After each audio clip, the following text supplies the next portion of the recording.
오늘 아침 신약성경 베드로전서 4장 7절부터 11절까지 말씀드리겠습니다. 제가 갖고 있는 신약성경책 381면에 있습니다.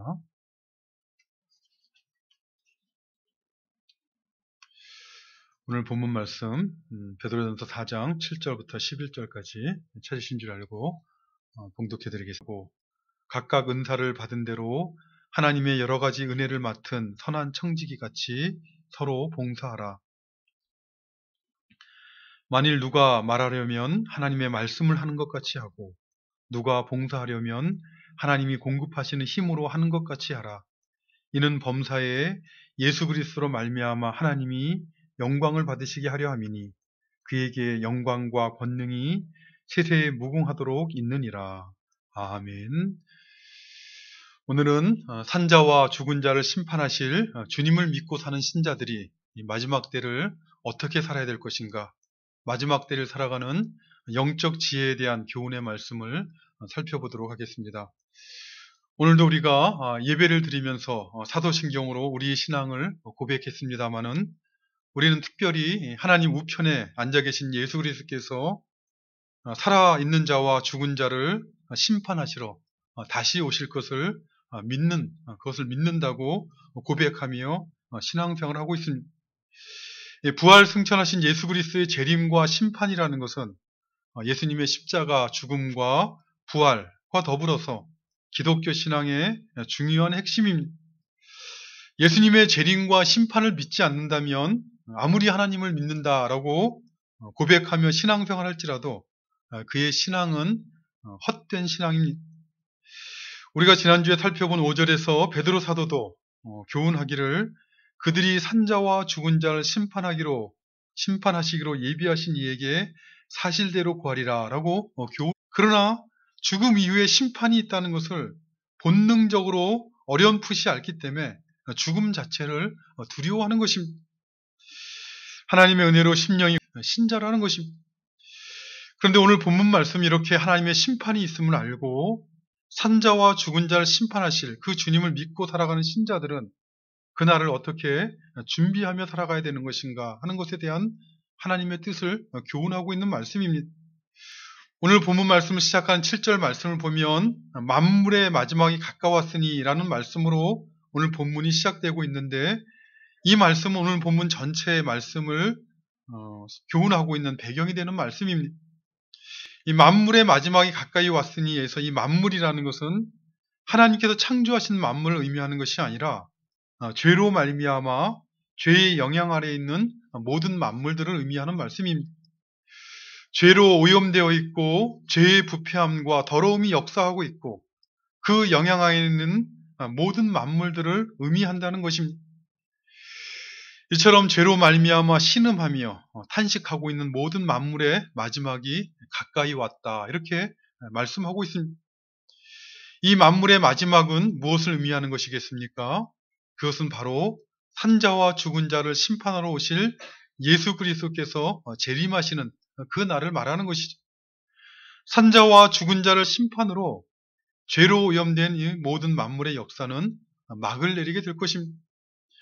그런데 베드로 사도는 그날 그 마지막이 가까이 왔다 이렇게 말씀하고 있습니다. 그날이 가까이 왔다는 말은 이 말씀은 누구도 부인할 수 없는 사실입니다. 비록 우리가 그날은 주권자 되신 하나님의 뜻 안에서 정해져 있는 날입니다. 아버지 하나님께서 정하신 그날은 하루하루 시간이 지날수록 우리 인생의 날이 하루하루를 더하여 가면 갈수록 가까이 오고 있다는 것은 아무도 부인할 수 없다는 것입니다. 이처럼 오늘 본문에서 베드로 사도가 만물의 마지막이 가까이 왔다라는 말씀으로 본문 말씀을 시작하고 있는데 이러한 말씀으로 시작하고 있는 것은 당시의 특별한 상황을 배경으로 주고 있는 것입니다.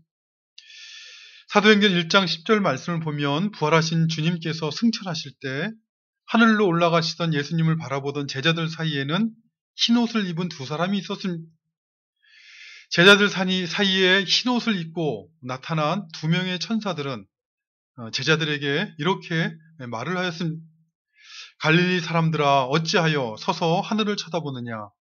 너희 가운데서 하늘로 올리우신 이 예수는 하늘로 가심을 본 그대로 오시리라 하였느니라 라고 말합니다. 예수님께서 이미 여러 번 제자들에게 말씀하셨지만 하나님께서는 천사들을 보내셔서 예수님의 승천을 바라보고 있는 제자들에게 예수님이 다시 오실 것을 다시 한번 또 알려주신 것입니다. 요한계시록 22장 20절 말씀을 보면 반모섬에서 하나님의 계시의 말씀을 받은 사도 요한도 내가 진실로 속히 오리라 라는 주님의 음성을 직접 들었다 이렇게 교훈하고 있습니다. 그렇기 때문에 초대교회 성도들은 신앙생활 할 때 부활 승천하신 예수님이 곧 오실 것을 기대하고 생각하며 신앙생활 하셨습니다. 그런데 10년이 지나고 20년이 지나고 30년이 지나가고 있는데 그 약속하신 예수님이 재림하시지 않는 것입니다. 그러니 사람들 마음에는 어떤 생각이 들었겠습니까? 점차 그들의 마음 가운데는 주님이 다시 오신다는 그 말씀을 의심하는 그런 생각들이 들어가기 시작했습니다. 마음속으로만 그런 의심을 가졌던 것이 아니라 밖으로 드러내어서 주님의 재림에 대한 약속을 부인하는 사람들이 생기기 시작하였고 그것도 교회 밖에서 생긴 것이 아니라 교회 안에서 공공연하게 예수님의 재림을 부인하는 사람들이 교회 안에 생기기 시작하였습니다. 이것은 매우 신앙에 심각한 문제였기 때문에 이것을 잘 알고 있던 앞으로 살펴볼 베드로후서 3장 전체에서 이 문제를 길게 교훈을 하고 있습니다. 특별히 베드로후서 3장 3절과 4절 말씀을 보면 교훈하기를 이렇게 교훈을 하고 있습니다. 먼저 이것을 알지니 말세에는 조롱하는 자들이 와서 자기의 정욕을 따라 행하며 조롱하여 이르되 주께서 강림하신다는 약속이 어디 있느냐. 조상들이 잔으로부터 만물이 처음 창조될 때와 같이 그냥 있다 할 것이다. 이렇게 교훈하고 있습니다. 말세에는 하나님께서 만물을 창조하신 것을 그대로 믿는다라고 하면서 주님께서 재림하신다는 약속의 말씀을 믿을 수 없다라는 사람들이 교회 안에 생겨서 주님의 재림을 믿고 신앙생활하는 사람들을 조롱하게 될 것이다 라고 교훈하고 있는 것입니다. 그러니 한번 생각해 보십시오. 베드로 사도가 베드로 전서를 기록할 당시는 예수님께서 부활 승천하시고 약 30년이 흐른 후에 되었습니다. 겨우 30년이 흐른 뒤에도 이미 하나님과 하나님의 창조를 믿는다고 하면서도 예수님의 재림을 부인하는 그런 사람들이 교회 안에 있어 왔습니다. 그러니 그때로부터 2000년이 흐른 오늘날은 어떻겠습니까? 그때로부터 2000여 년이 흐른 오늘날 살아가는 사람들은 그 당시 사람들보다 나름대로 더 확실한 근거를 가지고 있는 것이죠. 2000년 동안도 오시지 않았는데 그런데 오시겠는가라고 반문하며 부인을 하는 것입니다. 그래서 종말이 되면 말세가 되면 신앙생활을 한다고 하면서도 주님의 재림과 심판을 전혀 생각하지 아니하고 그것은 믿지 아니하고 그리고 신앙생활하는 사람들 주님의 재림과 심판을 준비하지 않는 그런 삶을 살아가는 신앙생활하는 사람들이 생기게 될 것을 성경이 말씀하고 있는 것입니다. 그렇기 때문에 이렇게 주님의 재림을 부인하는 사람이 생긴다는 것은 하나님의 말씀이 진리의 말씀인 것을 우리에게 확증시켜주고 있는 그런 사실인 것입니다. 하나님께서는 우리에게 성경에 말씀하시기를 예수님이 언제 임하실 것이라고 말씀하고 있습니까?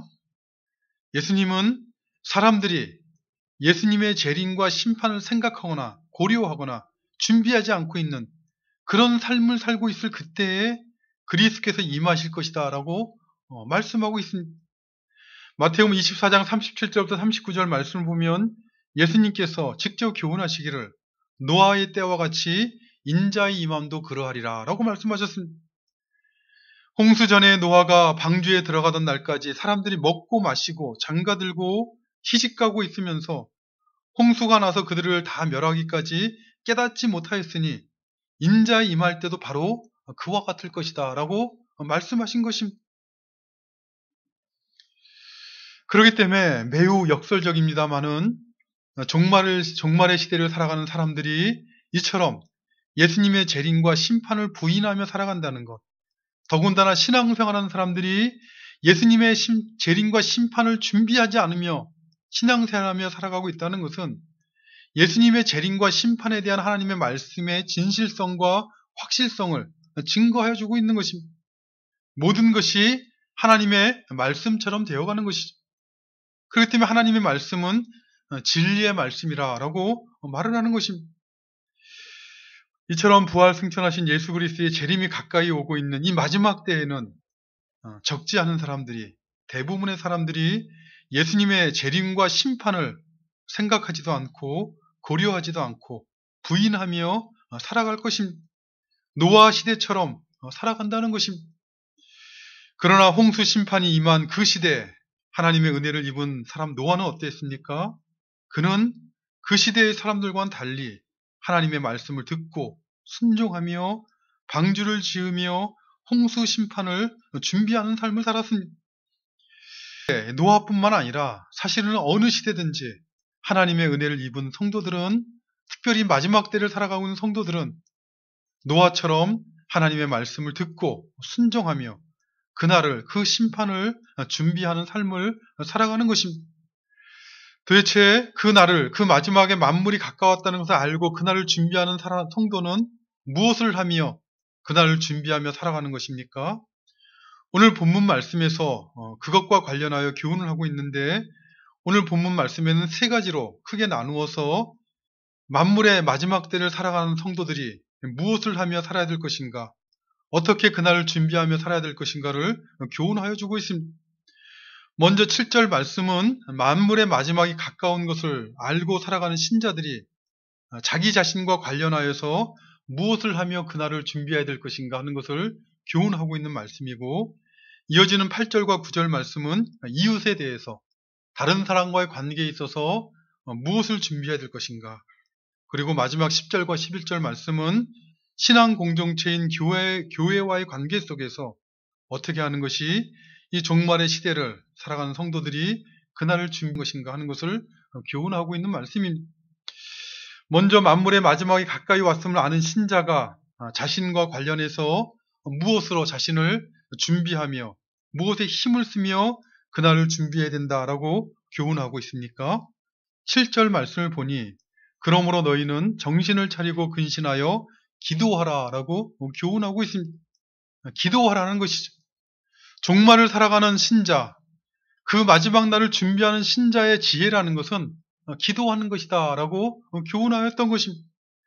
그런데 오늘 본문 말씀을 잘 살펴보면 단순히 기도하라 라고 말씀하고 있는 것이 아니라 건전한 정신을 가지고 깨어서 기도하라, 이렇게 말씀하고 있습니다. 기도하지 않는 것도 문제이지만, 그래서 기도하지 않는 것에 비하면 기도한다는 것은 매우 귀하고 귀한 신앙의 행위인 것이 분명하지만, 그러나 그것만으로는 충분하지 못하다는 것입니다. 건전하지 못한 정신을 가지고 기도한다든지 잠든 채 기도한 소용이 없다라는 것을 암시하며 교훈하고 있는 말씀입니다. 특별히 신앙생활하는 우리들은 이것에 대해서 잘 깨어서 분별하며 신앙생활 하셔야 됩니다. 신앙의 어떤 행위를 하는 것으로 충분하다라고 생각하고 신앙생활 하게 되면 스스로 속는 신앙생활 하기가 매우 쉽기 때문에 그렇습니다. 마치 이런 것입니다. 바벨론에 포로로 끌려갔다가 예루살렘으로 돌아온 이스라엘 백성들은 이제 예루살렘에 돌아와서 무엇을 합니까? 예루살렘의 성전을 다시 짓기 시작하지요. 솔로몬이 지었던 그 성전은 바벨론의 느부갓네살 왕이 와서 다 완전히 파괴시켰기 때문에 예루살렘에 돌아온, 포로 생활에 돌아온 그들은 예루살렘 성전, 소위 제2성전이라고 하는 성전을 짓게 됩니다. 그리고 거기서 하나님을 예배하는 신앙의 행위인 제사를 드렸습니다. 그러니 생각해 보십시오. 그들이 포로됨에서 돌아와서 하나님을 섬기기 위해 성전을 짓고 또 하나님께 예배하는 제사를 드렸다니 얼마나 귀한 것입니까? 하나님께서 기뻐하시고 기뻐 받아야 되는 것이 아니겠습니까? 그런데 구약 성경 마지막인 말라기서 1장 10절 말씀을 보면 하나님께서는 매우 충격적인 말씀을 하십니다. 만군의 여호와가 이르노라, 너희가 내 제단 위에 헛되이 불사르지 못하게 하기 위하여 너희 중에 성전문을 닫을 자가 있었으면 좋겠도다. 내가 너희를 기뻐하지 아니하며 너희가 손으로 드리는 것을 받지도 아니하리라 라고 말씀하십니다. 성전문을 닫아줄 사람이 필요하다는 것입니다. 너희가 드리는 제사를 받지 않겠다라고 말씀하셨으니 얼마나 놀랍고 충격적인 말씀입니까?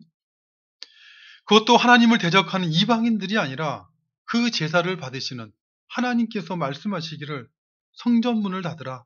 너희가 드리는 제사를 받지 않겠다라고 하시니 참으로 놀랍고 충격적인 말씀이 아닐 수 없는 것입니다. 그런데 하나님께서는 왜 그렇게 말씀하신 것입니까? 그것은 그들이 제사 드리는 그 성전은 하나님께서 원하셨던 하나님이 뜻하신 거룩한 성전이 아니었기 때문입니다. 그들이 그 성전 안에서 드리는 제사는 하나님의 뜻대로 드리는 거룩한 제사가 아니었기 때문인 것입니다. 성전을 짓고 또 제사 드린다는 것도 참으로 그것을 하지 않는 사람들에 비하면 매우 귀한 것일지 모르지만 그러나 하나님은 그것으로 만족하시지 않으신다는 것이죠. 오늘 본문에서 교훈하고 있는 기도도 마찬가지입니다. 기도한다는 것이 얼마나 귀한 것입니까? 그러나 그것으로는 아니라는 것이 정신 차리고 깨어서 기도해야 된다는 것입니다. 여기 정신 차리고 기도한다는 것은 어떻게 하는 것입니까? 그것은 기도의 내용과 관련이 있습니다. 이 정신 차린다라는 말은 문자적으로는 건전하게 생각한다 또는 바르게 생각한다라는 그런 의미입니다. 어떻게 생각하는 것이 건전하게 생각하는 것이요? 바르게 생각하는 것입니까? 세상에 많은 사람들이 옳다라고 생각하는 대로 생각하는 것이 그것이 바른 생각입니까? 많은 사람들이 바르다라고 생각하는 것을 따라가는 것이 건전한 것입니까? 아니면 세상에 어떤 힘이나 권력을 가진 사람들이 자기의 힘과 권력을 가지고 주장하는 그 말을 따라가는 것이 건전하고 올바른 것입니까? 사람의 생각이라는 것은 유한하고 불완전하고 사람의 생각은 자기의 욕심과 이익과 유익을 따라서 언제든지 조변 섞게 하는 것이 사람의 생각인 것입니다. 그것이 유한하고 불완전한 사람입니다. 진정한 의미에서 건전한 것, 진정한 의미에서 바른 것은 그것은 오직 하나님에게만 있는 것이죠. 하나님의 생각, 하나님의 뜻, 하나님의 생각과 뜻이 담겨있는 하나님의 말씀, 그것만이 건전하고 바른 것입니다. 따라서 건전한 생각, 바른 생각이라는 것은 그것은 사람 안에서 나온 생각이 아니라 하나님의 말씀을 따라서 하나님의 말씀에 부합하게 생각하는 것을 건전한 생각이라는 것이요. 하나님의 말씀에 부합하게 생각하는 것을 바른 생각이라고 말하는 것입니다. 그렇기 때문에 오늘 본문에서 정신을 차리고 기도하라라는 말씀은 이방인들처럼 사람의 생각을 따라 기도하는 것이 아니라 하나님의 생각, 하나님의 말씀, 하나님의 뜻에 부합하게 기도하라라는 말씀입니다. 잠언 28장 9절 말씀을 보면 사람이 귀를 돌려 율법을 듣지 아니하면 그의 기도도 가증하니라 라고 교훈하고 있습니다. 그의 기도도 가증하니라 라고 말씀하고 있으니 무엇을 말하는 것입니까? 기도에는 가증한 기도가 있다는 것이죠. 모든 기도가 다 하나님 보실 때 선한 것이 아니라 하나님 보실 때 가증하게 드리는 기도들이 있다는 것입니다. 어떤 기도가 가증하다라고 말씀하고 있습니까? 귀를 돌려 율법을 듣지 아니하면 그의 기도도 가증하다라고 말씀하고 있으니 율법을 듣지 않는 기도가 가증한 기도입니다. 율법을 듣지 않는다는 말은 무슨 뜻이겠습니까? 하나님의 말씀, 하나님의 뜻을 무시하고 멸시하는 것을 말하는 것입니다. 아버지의 말을 듣지 않는다라는 것은 아버지의 뜻을 무시하는 것이죠. 율법을 듣지 않는다는 것은 율법에서 말씀하고 있는 하나님의 말씀을 무시하는 것입니다. 하나님께서 말씀하신 그 하나님 말씀 안에 무엇을 우리에게 교훈하고 있는지, 가르치고 있는지, 그 말씀 안에 있는 하나님의 뜻이 무엇인지 전혀 생각하지 아니하고 자기의 생각과 자기의 뜻만을 구하는 기도, 그것을 율법을 듣지 아니하는 기도라라고 말하는 것이요. 하나님은 그것을 받지 않으시고 토해내시겠다라고 말씀하고 있는 것입니다. 왜 그렇습니까? 성경에서 가르치는 기도의 본질이라는 것은 이방인들이 하는 기도와 본질적으로 다른 것이기 때문에 그렇습니다. 모든 종교에는 기도라는 그 신앙의 행위가 있지만, 그러나 기독교 신앙에서 말하는 기도라는 것은 다른 종교에서 하고 있는 기도와는 본질적으로 그 내용이, 그 성격이 다른 것입니다. 성경이 가르치는 기도의 본질은 하나님의 뜻을 이루어서 하나님의 영광을 구하는 것이, 그것이 성경이 가르치는 기도의 본질입니다. 출애굽기 32장을 보면 모세가 십계명을 받으러 시내산에 올라간 사이에 시내산 밑에 있던 이스라엘 백성들은 금으로 송아지 형상을 만들어 놓고 뭐라고 말합니까? 그들은 여호와 하나님이 아니라 다른 신을 섬긴 것이 아니라 그 금으로 송아지 형상을 만들어 놓고 말하기를 이 신이 우리를 애굽에서 인도하는 여호와라라고 말을 합니다. 그러니까 그들은 여호와 하나님을 갖다가 배신한 것이 아니라 나름대로는 그 금송아지를 만들어 놓고 자신들은 애굽에서 자신을 인도낸 여호와를 섬긴다라고 하면서 우상 숭배를 하게 됩니다. 이에 진노 내가 너로 큰 나라를 이루게 하겠다라고 말씀하십니다. 그러자 모세는 하나님 옆에 나아가 기도합니다. 무엇이라고 기도합니까? 모세는 하나님께 무엇이라고 기도해서 그들을 멸하시고 했다는 하나님의 진노를 유보하도록 그렇게 하였습니까? 모세는 그저 이스라엘 백성들을 용서해달라라고, 그들의 생명을 구해달라라고 기도한 것이 아니라 하나님의 이름과 영광을 그가 구하였습니다. 그는 하나님 앞에 나와서 기도하기를 여호와여 어찌하여 애굽 사람들이 이르기를 여호와가 자기의 백성을 산에서 죽이고 지면에서 진멸하려는 악한 의도로 인도하여 내었다고 말하게 하시려나이까 라고 기도합니다. 무슨 말입니까? 만일 하나님께서 그들을 이 시내산 밑에서 죽게 되면 애굽 사람들이 그 말을 듣고 무엇이라고 하나님에 대해서 악평하겠나라고 하나님께 알리고 있는 것이죠. 그들이 애굽 땅에서 하나님께서 그들을 인도내셨지만 결국은 시내산에서 죽이신 그런 나쁜 하나님이시라라고 악평하지 않겠느냐라고 기도하고 있는 것입니다. 하나님을 먹게 되지 않겠냐라고 하나님께 간구하며 그 백성의 진노를 그쳐달라라고 기도했던 것이죠. 뿐만 아니라 그는 계속해서 기도하기를 하나님의 약속, 하나님께서 이루게 하겠다는 약속의 말씀을 이루어달라고 기도합니다. 주의 종 아브라함과 이삭과 이스라엘들을 위하여 주를 가리켜 맹세하여 이르시기를 내가 너희의 자손을 하늘의 별처럼 많게 하고 내가 허락한 이 온 땅을 너희 자손에게 주어 영원한 기업이 되게 하리라고 하셨나이다 라고 기도합니다. 하나님께서 아브라함과 이삭과 야곱에게 약속하셨다는 것이죠. 뭘 약속했다는 것입니까? 내 자손이 이방에서 객이되어서 400년을 거기서 신음하며 이방을 섬기다가 그 후에는 내가 그들을 이끌어서 이 가나안 땅으로 이끌어서 그 땅을 주겠다고 약속하셨다는 것입니다. 그러니 그 약속을 이루어 달라고 그러고 하나님 앞에 기도했던 것입니다. 이러한 하나님의 뜻이, 하나님의 약속이 이루어지기를 간구하는 이런 기도를 들으시고 하나님은 그 진노를 돌이키셨던 것입니다. 이러한 의미에서 기독교 신앙에서 가르치는 기도는 자기의 생각과 뜻을 구하며 자기의 영광을 구하는 이방 종교에서 하는 기도와는 본질적으로 다른 것입니다. 하나님의 뜻을 생각하며 구하는 것이 바로 정신 차리고 기도하라 라는 말씀의 의미인 것이죠. 이처럼 베드로 사도는 정신을 차리고 기도하라 라고 교훈하였을 뿐만 아니라 또한 깨어서 기도하라 라고 교훈하고 있습니다. 이 깨어서 기도하라는 말의 문자적인 의미는 술에 취하지 말고 기도하라 라는 말씀입니다. 물론 기도한다고 하면서 문자적으로 술에 취하여 기도하는 사람은 없을 것입니다. 그러나 술에 취하게 되면 사람이 어떻게 됩니까? 술에 취하게 되면 사람이 정신을 잃게 되죠. 자기가 무슨 말을 하고 있는지 모른 채 말을 하기도 하고 자기가 무슨 일을 하고 있는지 모른 채 어떤 행동들을 하기도 합니다. 제가 어렸을 때 친구 중에 하나는 아버지가 술 취하는 것을 즐거워하는 친구가 있었습니다. 아버지가 술에 취하신 그날에는 언제나 주머니에서 용돈을 막 꺼내주신다는 것입니다. 어느 날은 학교에 와서 자기가 10만 원이 넘는 용돈을 받았다라고 자랑하기도 하였습니다.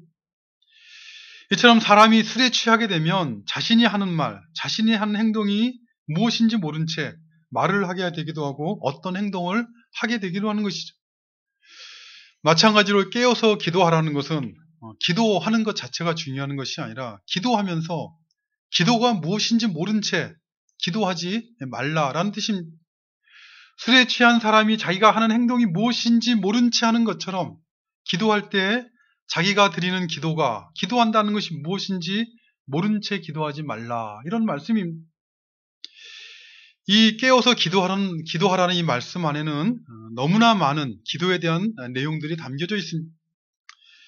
그 내용들 다 우리가 이 시간에 살펴볼 수는 없고, 가장 본질적으로 기본적인 것은, 이 기도라는 것은, 기도의 그 내용, 기도라는 것은 하나님을 의지하는 신앙의 행위입니다. 나는 연약하고 힘이 없는 존재이니 나는 하나님의 긍휼하심과 자비하심 외에는 소망이 없는 존재입니다. 하나님의 도우심을 바랄 수밖에 없는 존재입니다라는 것을 고백하는 신앙의 행위가 바로 기도라는 것입니다. 그렇기 때문에 기도하는 사람은 기도라는 것이 하나님을 의지하는 것이라는 걸 알고 기도하는 사람은 자신에 대해서 또는 다른 사람들에 대해서 어떻게 해야 되는 것입니까? 자신에 대해서, 자신의 삶에 대해서 또는 다른 사람들에 대해서 어떻게 하는 것이 자신이 하는 기도의 의미를 제대로 이해하고 기도하는 것입니까? 기도라는 것이 하나님의 도우심과 긍휼하심을 구하는 신앙의 행위라는 것을 아는 사람이라면 자신에 대해서 자신의 말과 행실을 삼가서 하나님께서 기뻐하시는 일을 하기 위해서 힘을 써야 되는 것이죠. 이웃에 대해서 하나님께서 기뻐하시는 일을 행해야 되는 것입니다. 생각해 보십시오. 기도를 받으시 나에게 은혜와 긍휼을 베풀어 달라고 하는 하나님께서 미워하시고 하나님께서 진노하실 만한 일들을 행하면서, 그러면서 하나님을 의지하고 도움을 구하는 기도를 한다면 그것은 술에 취한 채 기도하는 것과 마찬가지입니다. 하나님께서 싫어하시는 일을 하면서 기도하는 것은 자기가 하나님께 드리는 기도가 하나님의 도우심과 자비하심과 긍휼하심을 구하는 일이라는 그것을 깨닫지 못하는 사람이 기도하고 있는 것입니다. 이사야서 59장 1절부터 3절 말씀을 보면 하나님께서는 이사야 선지자를 통해서 당시 하나님의 백성이라고 불리던 이스라엘 백성들에게 이렇게 교훈하셨습니다. 여호와의 손이 짧아서 구원하지 못하심도 아니요 귀가 둔하여 듣지 못하심도 아니라 오직 너희 죄악이 너희와 너희 하나님 사이를 갈라놓았고 너희 죄가 그의 얼굴을 가려서 너희에게 듣지 않으시게 함이니라. 이는 너희 손이 피해 너희 손가락이 죄악에 더러워졌으며 너희 입술은 거짓을 말하며 너희 혀는 악독을 내밀어. 당시 이스라엘 백성들, 하나님의 백성이라 하는 그들은 하나님 앞에 나아가서 기도하였습니다. 열심히 기도하며 하나님의 도우심과 긍휼을 구한 것입니다. 그들이 처하고 있는 모든 고통과 아픔으로부터 구원하여 달라고 열심히 기도하였습니다. 그러나 그들의 기도는 그들이 하는 기도에 대해서 잠이 들어 있었습니다. 기도하는 것이 무엇인지 알지 못한 채 기도하였다는 것이죠. 그 증거가 무엇입니까? 하나님께서 그 증거에 대해서 말씀하시기를 이는 너희 손이 피해 너희 손가락이 죄악에 더러워졌으며 너희 입술은 거짓을 말하며 너희 혀는 악독을 내밀어 라고 말씀하셨습니다. 그들은 기도하면서도 이웃을 행하여서 손에 피를 묻히고 죄악에 그들의 심령이 더러워졌습니다. 그들은 하나님 앞에 기도하면서도 입술로는 거짓을 말, 다른 사람들을 상처내고 아프게 하는 악독을 내어 품었습니다. 무슨 말입니까? 기도를 받으신 하나님께서 미워하시고 대적하시고 진노하실 만한 일들을 행한 것입니다. 그러면서 하나님께 도와달라, 구원하여 달라, 긍휼을 베풀어 달라라고 기도했던 것입니다. 그러니 그들의 기도를 들으신 하나님께서는 어떻게 응답하셨겠습니까? 이사야 선지자는 이렇게 말씀하고 있습니다. 너희 죄악이 너희와 너희 하나님 사이를 갈라놓았고 너희 죄가 그의 얼굴을 가리어서 너희에게서 듣지 않으시게 함이니라 라고 말씀하고 있습니다. 하나님께서는 듣지도 않으시고 받아주시도 않으신다는 것이, 기도하지 않았기 때문이 아니라 기도하였으나 너희가 그 기도를 받으신 하나님 앞에 그 기도의 내용이 무엇인지, 기도한다는 것이 무엇인지 알지 못한 채 기도하였기 때문에 하나님 받지 않으시겠다는 것이. 베드로 사도는 그렇기 때문에 깨어서 기도하라 라고 교훈하고 있는 것입니다. 기도하는 것도 귀한 일이지만 기도의 의미가 무엇인지 알고 합당하게 기도하라 라고 교훈하고 있는 것입니다. 하나님의 은혜와 도우심을 구하는 기도를 하고 있다면 하나님이 기뻐하시고 받으실 만한 행실과 말을 하면서 기도해야지. 그래야 하나님께서 너희 기도를 기쁘게 받으시고 그리고 응답하신다라고 교훈하고 있는 것입니다. 이처럼 만물의 마지막이 가까이 옴을 믿고 고백하는 신자들이 정신 차리고 깨어서 기도해야 되는, 기도하라고 명하신 이유는 무엇이겠습니까? 오늘 본문에서는 베드로 사도가 그것을 명백히 밝히고 있지만 우리가 살펴보고 있는 전체 문맥을 살펴보게 될 때 그렇게 해야지만 정신 차리고 깨어서 기도해야지만 우리 육체의 남은 때를 하나님의 뜻을 따라 살아갈 그 힘과 믿음을 얻게 되고 정신 차리고 깨어서 기도해야지만 산자와 죽은 자를 심판하실 하나님의 뜻을 따라가며 그날을 준비하는 영적인 지혜와 능력을 얻게 되기 때문에 그렇습니다. 우리가 살고 있는 이 마지막 시대, 마지막 때라는 것이 어떤 때입니까? 마태복음 24장을 보면 주님께서는 제자들에게 이렇게 그 종말에 대해서 교훈하시면서 너희가 사람의 미혹을 받지 않도록 주의하라 라고 말씀하십니다. 거짓 그리스도들과 거짓 선지자들이 일어나서 큰 표적과 기사를 보여서 할 수만 있으면 택하신 자들을 미혹하는 것이 바로 이 마지막 때예요.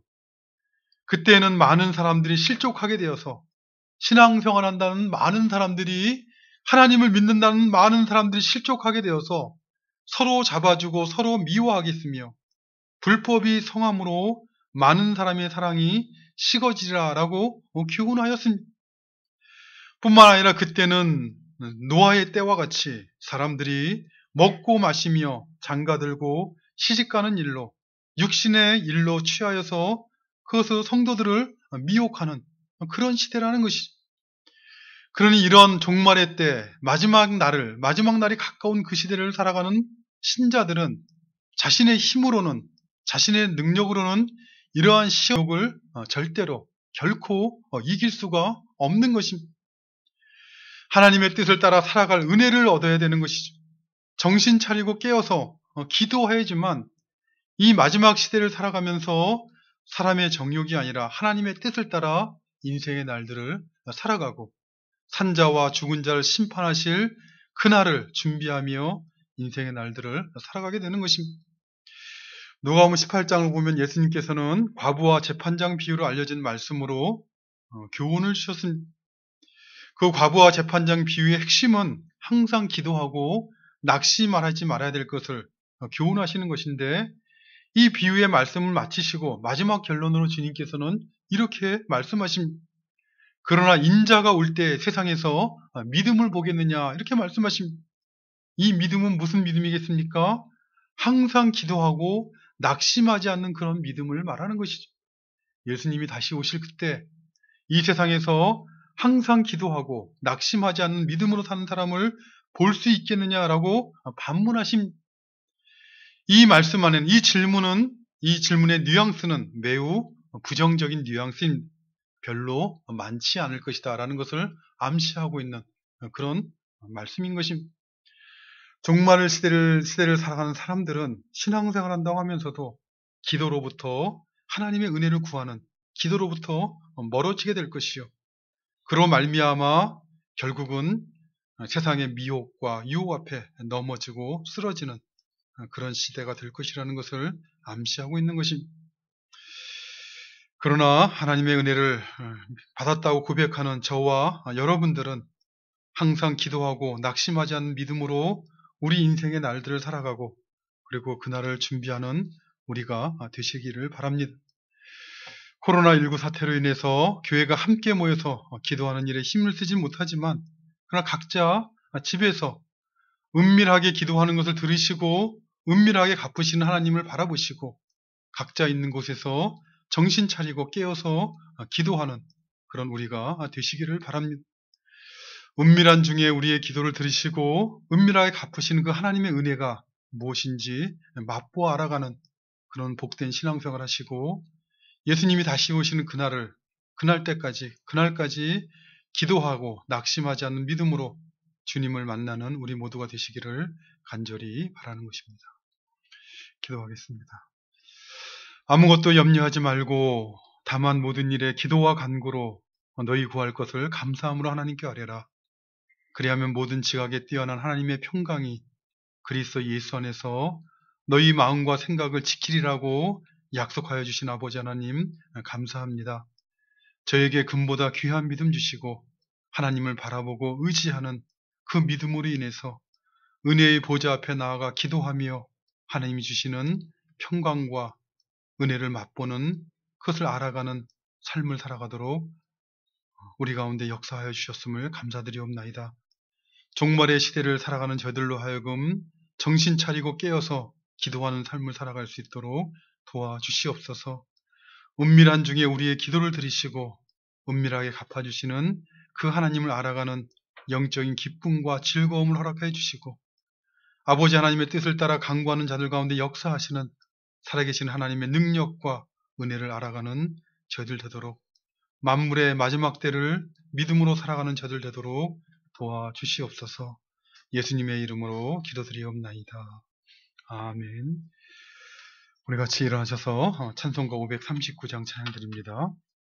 찬송가 539장 너 예수께 조용히 나가 같이 찬양하겠습니다.